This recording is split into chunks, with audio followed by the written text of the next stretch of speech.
बिस्मिल्लाहिर्रहमानिर्रहीम। अस्सलामुअलैकुम। आप देख रहे हैं यूट्यूब चैनल आम सी बातें।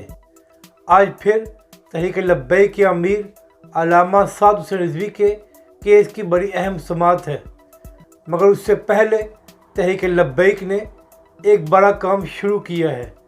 इस वीडियो में हम इसी के मुतालिक बात करेंगे, मगर इससे पहले अगर आपने अभी तक हमारे इस चैनल को सब्सक्राइब नहीं किया तो सब्सक्राइब कर लें ताकि आप हमारी मज़ीद वीडियोज़ को भी देख सकें।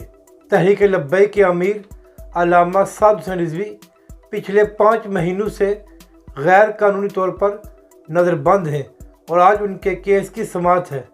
कल समाअत इसलिए नहीं हो सकी क्योंकि अल्लामा साहब के वकील की तबीयत नासाज थी, तो तहरीक लब्बैक ने अदालत से गुजारिश की थी कि समाअत को एक दिन आगे किया जाए।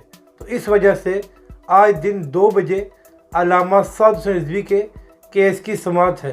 कल शाम तहरीक लब्बैक के मरकज़ की तरफ से ये ऐलान किया गया था कि आज दिन 11 बजे एक ट्विटर ट्रेंड शुरू किया जाएगा, क्योंकि आज अल्लामा साद हुसैन रिज़वी का यौम पैदाइश है।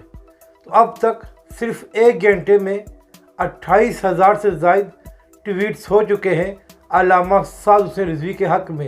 तो ये भी हुक्मरानों को पैगाम दिया जा रहा है कि देख लो किस तरह अवाम अल्लामा साद हुसैन रिज़वी और तहरीक लब्बैक के साथ मोहब्बत करते हैं।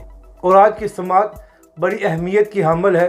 अब देखना यह है कि पंजाब हुकूमत और पुलिस क्या जवाब जमा कराते हैं और उसके बाद अदालत क्या फ़ैसला करती है।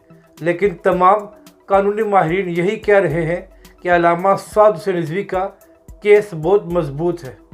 अपनी राय का ज़रूर इजहार करें कि आपको ये वीडियो कैसी लगी।